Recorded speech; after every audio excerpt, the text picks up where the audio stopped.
લોકસભાની ચૂંટણી પૂર્વે સૌથી મોટા સમાચાર આવી રહ્યા છે। બઝર વાગી ગયું છે અને બઝર વાગે એટલે ચૂંટણીને લઈને મોટા સમાચાર। સીધા જઈએ newsroom. Over to you Dikshit. બિલકુલ ચૂંટણીને લઈને મોટા સમાચાર સામે આવી ગયા છે। કોંગ્રેસ આ વખતે જ્ઞાતીય સમીકરણમાં ગુજરાતમાં ધરખમ ફેરફાર કરવા જઈ રહ્યું છે। લોકસભાની ચૂંટણી પહેરવા ગુજરાત કોંગ્રેસને લઈને મોટા સમાચાર છે તે સામે આવી રહ્યા છે। કોંગ્રેસ જામનગરમાં મોટો ખેલ કરવાના મૂડમાં છે તે દેખાઈ રહી છે। જામનગરમાં કોંગ્રેસ આ વખતે લેવા પાટીદારનામાંથી ચહેરાને મેદાને ઉતારશે। જામનગરમાં કોંગ્રેસનું જાતિગત સમીકરણમાં નવું પાસું જોવા મળશે। કોંગ્રેસ લેવા પાટીદાર જેપી મારવિયાને મેદાને છે તે ઉતારશે। કોંગ્રેસે 2 દાયકા બાદ જામનગરમાં રણનીતિ બદલી છે। 2 દાયકાથી સતત વિક્રમ માડમ છે તે ચૂંટણી લડતા હતા, ત્યારબાદ મુરુ કંડોડિયા પણ ચૂંટણી લડી ચૂક્યા છે। છેલ્લા લગભગ 20 વર્ષની વાત કરવામાં આવે તો આહિર સમુદાયમાંથી આવતા ચહેરા જામનગરથી લોકસભાની ચૂંટણી લડતા આવે છે, પરંતુ પહેલી વખત એવું જ્ઞાતીય સમીકરણ કોંગ્રેસે સેટ કર્યું છે કે ભારતીય જનતા પાર્ટી પાટીદારના અગાઉ ટિકિટ મેદાને ઉતારતી હતી। એક બેઠક પર હવે કોંગ્રેસે જ્ઞાતીય સમીકરણ બદલ્યું છે અને કોંગ્રેસે લેવા પાટીદારના યુવા ચહેરાને ટિકિટ છે તે આપી છે। એટલે કહી શકાય કે ચૂંટણી લોકસભાની ખૂબ નજીક છે। કોંગ્રેસે ઘણી બધી જગ્યાએ આ વખતે ચેન્જીસ કર્યો છે। સૌથી મોટો બદલાવ ઉત્તર ગુજરાતની બનાસકાંઠા બેઠક પરથી કર્યો કે જે બેઠક પર વર્ષોથી ચૌધરી સમુદાયમાંથી આવતા નેતા કોંગ્રેસમાંથી ચૂંટણી લડતા હતા, ત્યાં ઠાકોર સમુદાયમાંથી આવતા ગેનીબેનને ટિકિટ આપી। તો તેની સાથે જ જામનગરમાં કે જ્યાં 2 દાયકાથી આહિર સમુદાયમાંથી આવતા નેતા ચૂંટણી લડતા હતા અને પહેલી વખત કોંગ્રેસે લેવા પાટીદારના આગેવાનને ટિકિટ આપી છે। જેપી મારવિયાના નામમાં કોંગ્રેસે મહોર મારી દીધી છે। એટલે સૌરાષ્ટ્રની અલગ અલગ બેઠકોની વાત કરીએ તો કોંગ્રેસ મોટા જ્ઞાતીય સમીકરણો ચેન્જ કરીને મોટા ખેલ કરવાના મૂડમાં, કારણ કે જ્યાં કોડી લડતા હતા ત્યાં પટેલ લડતા હતા ત્યાં ઇત્તર, એટલે આ વખતે ધરખમ જ્ઞાતીય સમીકરણ છે તે કોંગ્રેસે બદલ્યું છે। અને જેપી મારવિયાએ ગુજરાત ફર્સ્ટ સાથેની એક્સક્લુઝિવ વાતચીતમાં એ પણ કહ્યું છે કે મને ફોન આવી ગયો છે, તૈયારી કરવા માટે સૂચના પણ મળી ગઈ છે। એટલે લોકસભાની ચૂંટણી પહેલા કોંગ્રેસ સતત આ જ્ઞાતીય સમીકરણ બદલી રહી છે। જામનગરથી નથુ આપણી સાથે જોડાઈ ગયા છે। નથુ, પહેલી વખત 2 દાયકા બાદ પહેલી વખત એવું થશે કે કોંગ્રેસનો લેવા પાટીદારનો ચહેરો છે તે જામનગર લોકસભા લડશે। જી બિલકુલ દીક્ષિત, કારણ કે જે રીતના સમીકરણો રચાયા છે, કારણ કે ભાજપે ઓલરેડી પહેલા જ આહિર ઉમેદવાર એટલે કે પૂનમબેનને રિપીટ કર્યા છે, ત્યારબાદ જો જ્ઞાતિવાઇઝ મતદારોની સંખ્યા અને ટકાવારી જોવા જઈએ તો જામનગર જિલ્લામાં જે પાટીદાર મતદારો છે એમાં પણ લેવા મતદારો છે તે વિશેષ છે। એટલે કે કોંગ્રેસે લેવા પટેલના ઉમેદવાર પર દાવ ખેલ્યો છે અને જેપી મારવિયા છે તે જિલ્લા પંચાયતના બીજી વખતના જે છે તે સદસ્ય છે અને હાલના વિપક્ષી નેતા છે। એટલે કે ક્યાંક ને ક્યાંક જો જ્ઞાતિ સમીકરણોની વાત આવે તો જરૂરથી ટક્કર આપી શકે તેવો પણ સંભાવનાઓ વ્યક્ત કરાઈ રહી છે। પરંતુ બીજી તરફ જોવા જઈએ તો ભાજપનું સંગઠન એટલું મજબૂત છે કે દ્રોલથી લઈને છેક ઓખા સુધી અને જોડિયાથી લઈને જામજોધપુર સુધી જે ટીમ પથરાયેલી છે તે ટીમ સામે આ ઉમેદવાર કેટલા કારગર સાબિત થશે તે તો આવનારો સમય કહેશે, પરંતુ ચોક્કસથી કહી શકાય કે કોંગ્રેસે દાયકાઓ બાદ જે છે તે લેવા પટેલની વોટ બેંક છે તેને લઈને દાવ ખેલ્યો છે। દીક્ષિત, બિલકુલ નથુ, તમે જોડાયેલો ગુજરાત ફર્સ્ટ સાથે તો મહત્વના સમાચાર છે તે સામે આવી રહ્યા છે। એક બાદ એક જ્ઞાતીય સમીકરણ સેટ કોંગ્રેસ છે તે કરી રહ્યું છે। મેં કહ્યું કે શરૂઆત ઉત્તર ગુજરાતથી થઈ ગઈ અને તે શરૂઆત સૌરાષ્ટ્ર સુધી પણ જોવા મળી, કારણ કે પહેલા ચૌધરીની ટિકિટ કાપી અને ઠાકોર સમુદાયમાંથી આવતા મહિલા ઉમેદવારને ટિકિટ આપવામાં આવી। તો જામનગરમાં કે જ્યાં પહેલા વિક્રમ માડમ લોકસભાની ચૂંટણી લડતા હતા, ગત ટર્મમાં વિક્રમ માડમે ના પાડી એટલે કોંગ્રેસે મુરુ કંડોડિયાને મેદાને ઉતર્યા, પરંતુ મુરુ કંડોડિયા પણ અર્જુન મોઢવાડીની સાથે કેસરિયા કરી લીધા અને હવે જામનગરમાંથી ઉમેદવાર કોણ, અનેક સસ્પેન્સ હતા, પરંતુ આ સસ્પેન્સ ઉપરથી કોંગ્રેસે પડદો ઉચકી દીધો છે અને વિધિવત રીતે જેપી મારવિયાને ટિકિટ છે તે જામનગર લોકસભા બેઠક પરથી આપી દીધી છે। મહત્વની વાત છે કે આ ટિકિટ અને આ જામનગર બેઠક આહિરોનો અને ખાસ માડમ પરિવારનો ગઢ રહ્યું છે।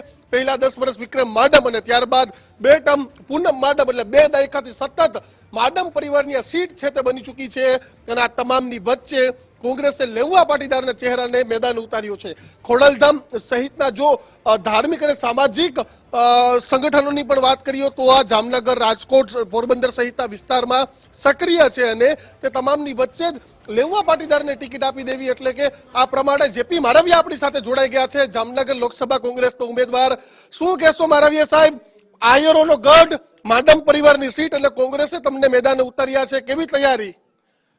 ના, એમાં સાચી વાત છે, પણ હજી મારી સાથે 3-4 ઉમેદવારો છે લાઇનિંગમાં અને હજી સંભવિત ઉમેદવાર તરીકે હજી અમે કોઈને આપણે સ્વીકારી ન શકીએ. પાર્ટી જેને ટિકિટ આપે તેને અમારે સ્વીકારીને ચાલવાનું છે. તો પણ કેવી તૈયારી તમારી આ બેઠક પરથી ચૂંટણી લડવાની? ના, આ બેઠક ઉપર તૈયારી તો કરવાની ફૂલ તૈયારી છે. 100% અમે જીતવાના વિજયના આશા સાથે અમે નીકળ્યા છીએ અને 100% અમારો વિજય પણ નિશ્ચિત છે. કારણ કે ભાજપ છે તે વર્ષોથી આ બેઠક પરથી આયર સમુદાયને ટિકિટ આપતો આવ્યું છે, જીતે છે. કોંગ્રેસમાં પણ એવું હતું, પરંતુ જો જ્ઞાતીય સમીકરણ બદલે લેઉવા પાટીદારનો ચહેરો આવે તો કેટલી ટક્કર પૂનમબેનને આપી શકે? ના, 100% પાટીદાર તરીકે પાટીદારના મતક્ષેત્ર અમારું વધારે છે અને બીજી પણ જ્ઞાતિનું છે અને જો આહિર સમાજ એક બાજુ એક કરશે હાલતો હોય તો પાટીદાર પણ ચાલે. એટલે આવા વાતાવરણના હિસાબે 100% અમારો વિજય થયો દેખાઈ રહ્યું. બિલકુલ, આભાર જેપી. તો મહત્વની વાત છે કે સત્તાવાર જાહેરાત થવાની બાકી છે, પરંતુ સીઈસીની બેઠક દિલ્હી ખાતે મળી તેમાં લેઉવા પાટીદારના ચહેરાને ટિકિટ આપી દેવાનું મન છે તે બનાવી લીધું છે કોંગ્રેસે અને જેપી મારવિયાને ટિકિટ પણ આપી દીધી છે, પરંતુ સત્તાવાર જાહેરાત આગામી દિવસોમાં છે તે થશે.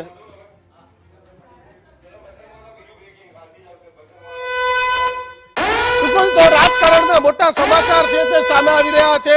એક બાદ એક જ્ઞાતીય સમીકરણ છે તે કોંગ્રેસ સેટ કરી રહ્યું છે. જામનગર બાદ જુનાગઢમાં પણ નવા સમીકરણો કોંગ્રેસ છે તે સેટ કરશે. જુનાગઢમાં પણ જે કોળી સમુદાયમાંથી આવતા નેતાને ટિકિટ મળતી હતી તેમાં આ વખતે આયર સમુદાયમાંથી આવતા નેતાને ટિકિટ મળશે. હીરા જોટવા કે પછી પ્રગતિ આહિર, કેને ટિકિટ આપવી તેને લઈને સતત મનોમંથન છે તે કોંગ્રેસમાં ચાલી રહ્યું છે. અત્યાર સુધી જુનાગઢ બેઠકથી પુંજા વંશ છે તે ચૂંટણી લડતા હતા. જોકે અગાઉ આ બેઠક પરથી કોંગ્રેસમાંથી જ આયર સમુદાયના નેતા સંસદ ભવન સુધી પહોંચી શક્યા છે, પરંતુ વર્તમાન સાંસદ રાજેશ ચુડાસમાની ટિકિટ કપાય તેવી પૂરી સંભાવના છે. મુફદ્દલ, શું કહેશો? નવા સમીકરણો, દર કલાકે નવા સમીકરણો કોંગ્રેસ સેટ કરી રહી છે. જામનગરમાં નવો દાવ ખેલ્યો, હવે એ જ 2004 વાળો દાવ જુનાગઢમાં ખેલવાની શક્યતા. બિલકુલ દીક્ષિત, જો જ્યાં સુધી વાત કરીએ જુનાગઢની, ભાજપ હજુ ત્યાં પોતાનો ઉમેદવાર નક્કી નથી કરી શકતી, કેમ કે રાજેશ ચુડાસમા જે વર્તમાન સાંસદ છે 2 ટર્મથી ત્યાં ચૂંટાતા આવે છે, એમની વિરુદ્ધ એક માહોલ ચાલી રહ્યો છે અને ભાજપનો એક જૂથ છે જે રાજેશ ચુડાસમાને ટિકિટ ન મળે તે માટે પ્રયાસ કરી રહ્યો છે અને એ ખેંચતાણની વચ્ચે કોંગ્રેસ ત્યાં એક નવું જ સમીકરણ, એક નવું જ પાસું ફેંકવાની કોશિશ કરી રહ્યું છે.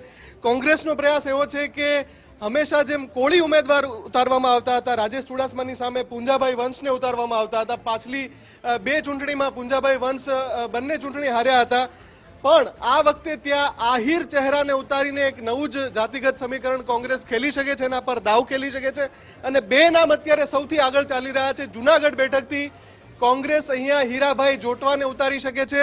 હીરાભાઈ જોટવા ખેડૂત છે, સ્થાનિક આગેવાન છે, શૈક્ષણિક સંસ્થાઓ ચલાવે છે અને ખૂબ મોટું નામ છે. જો હીરાભાઈ જોટવાને ઉતારે તો જુનાગઢનો જે જંગ છે એ રસપ્રદ બની શકે છે. જો ભાજપ રાજેશ ચુડાસમાને રિપીટ પણ કરે છે ત્યાંથી તો કોળી વર્સિસ આહિરનો જંગ જુનાગઢ બેઠક પરથી ખેલાઈ શકે છે. હીરાભાઈ જોટવા ઉપરાંત ત્યાંથી પ્રગતિબેન આહિરનું પણ નામ ચાલી રહ્યું છે, કોંગ્રેસ એમને પણ ઉતારી શકે છે. પણ જે 2 નામ અત્યારે કોંગ્રેસના ચર્ચામાં ચાલી રહ્યા છે જુનાગઢ બેઠક પરથી, એ બંને જે નેતાઓ છે એ બંને ચહેરા છે આહિર ચહેરા છે. એટલે હવે જોવાનું એ રહેશે કે અહીંયા આહિર વર્સિસ કોળી થાય છે કે પછી ભાજપ ત્યાં કોઈ નવા ચહેરાને ઉતારે છે કે પછી રિપીટ કરે છે. એટલે આખો જંગ રસપ્રદ બની રહેશે જુનાગઢનો. જી બિલકુલ. તો હવે લોકસભાની ચૂંટણીનો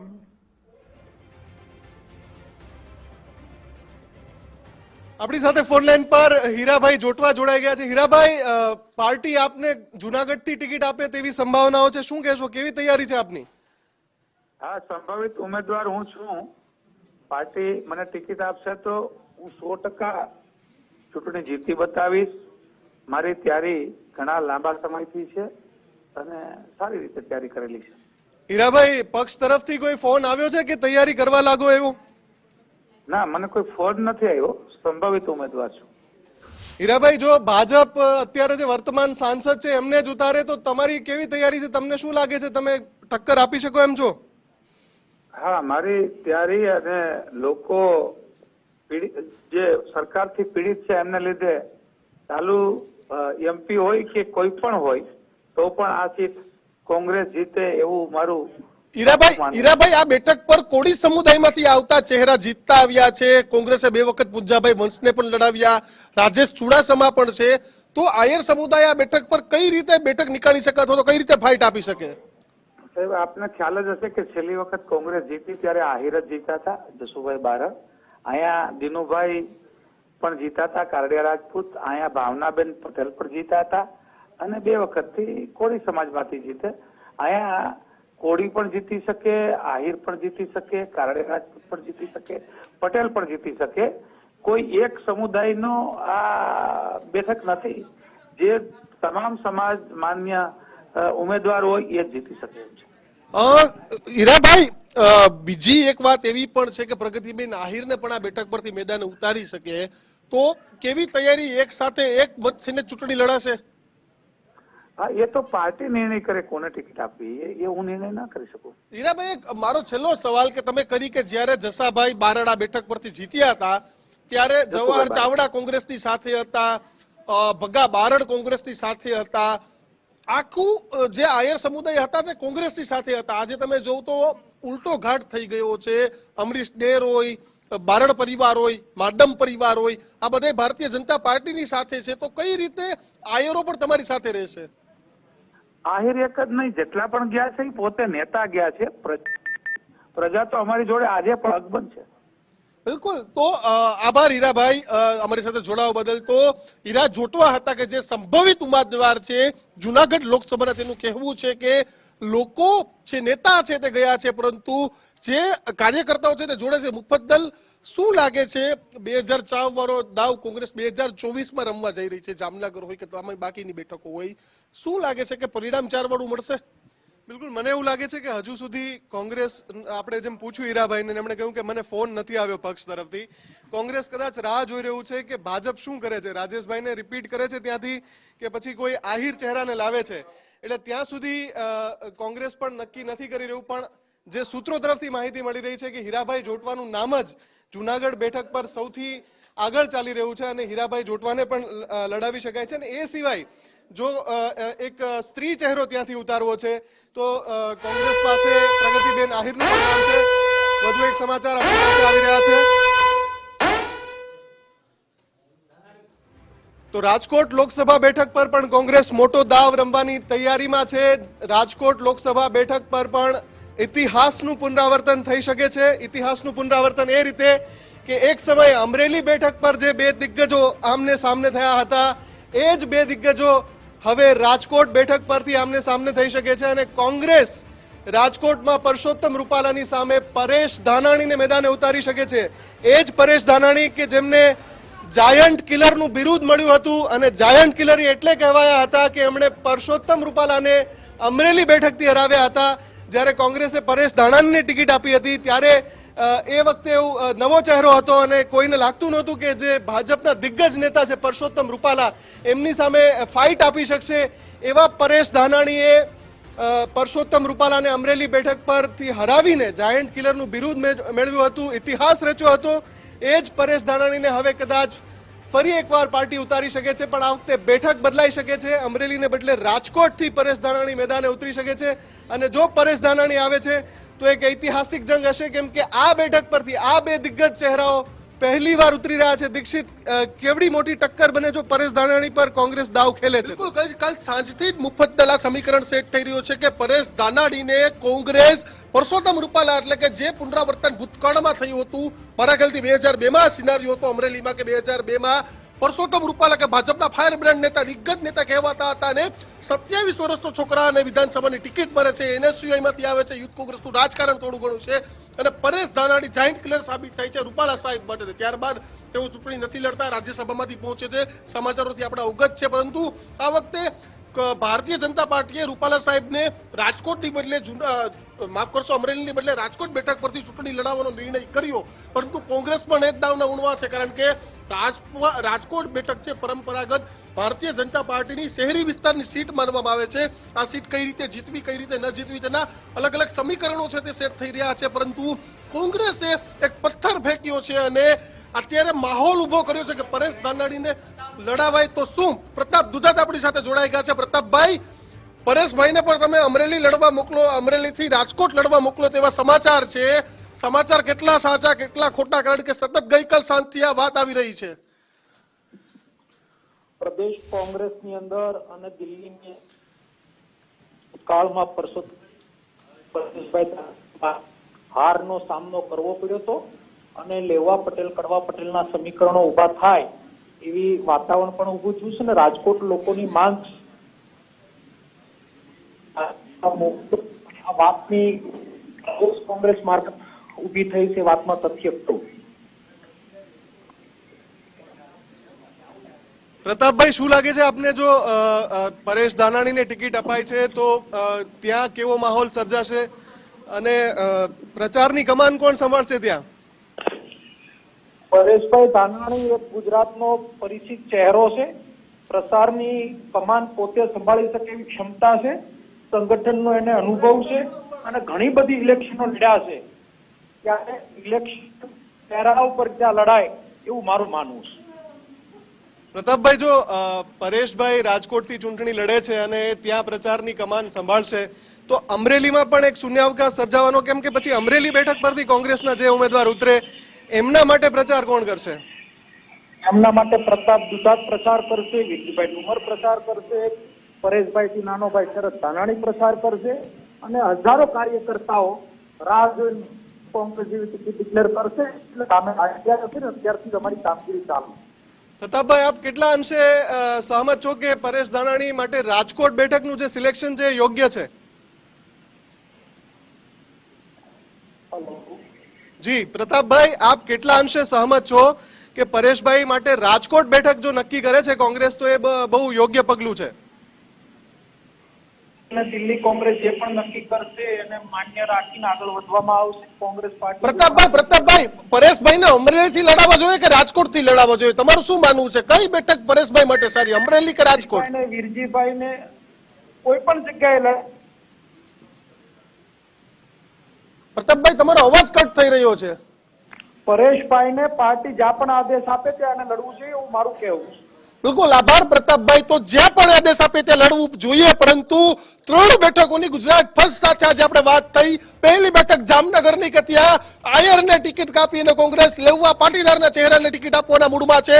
બીજી બેઠકની વાત થઈ જુનાગઢ કે ત્યાંથી કોળી સમુદાયમાંથી આવતા ચહેરાને કોંગ્રેસ અત્યાર સુધી ટિકિટ આપતું આવ્યું છે, પરંતુ હવે જસુ બારણવાળી જે ઘટનાક્રમ છે તે ઇતિહાસ તો ફરીથી એક વખત પુનરાવર્તન થશે અને આહિર સમુદાયના આગેવાન હીરા જોટવા અને તેની સાથે જ પ્રગતિ આહિરમાંથી એક ચહેરાને ટિકિટ મળશે, તો તેની સાથે રાજકોટમાં પણ કોંગ્રેસ કડવાને બદલે લેવા પાટીદારના યુવા ચહેરા પરેશ ધાનાણીને મેદાને ઉતારે તેવી શક્યતાઓ છે. રાજકારણની પડની ખબર, એક એક સીટનું શું વિશ્લેષણ, હજુ પણ ભાજપને 11 નામ આવવાના બાકી છે. આ તમામ બેઠકો પર કેને ટિકિટ આપશે તે જાણવા માટે જોતા રહો ગુજરાત ફર્સ્ટ. અમિતા. જી